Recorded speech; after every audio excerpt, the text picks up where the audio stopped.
పురస్తాదాస్తం నః పురమదితురాహో పురుషికా. ఇక్కడ ఏమంటున్నారు, అమ్మ మొలకి ఒక మొలతాడు కట్టుకుంటారంట. అది ఎలా ఉంటుందంట, చాలా చిన్న చిన్న గంటలతో గణి గణి గణమని మోగుతూ ఉంటుందంట. అలాంటి చిన్న మొలతాడుని కట్టుకుని ఉంటారట.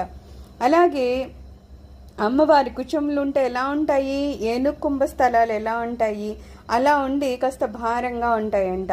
అమ్మవారి నడుము చూసామా, చాలా సన్నగా ఉందా లేదా అన్నట్టు ఉంటుంది.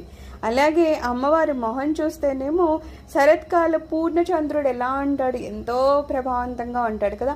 అన్ని మాసాల్లో ఉండే పౌర్ణమి రోజు చంద్రుడు ఒకలా ఉంటారు, శరత్కాల పూర్ణ చంద్రుడు ఒకలా ఉంటారు. చాలా ప్రభావంగా ఉంటారనమాట. ఆ రోజు చాలా అందంగా కనిపిస్తారు. అలా ఉంటుందట అమ్మవారు.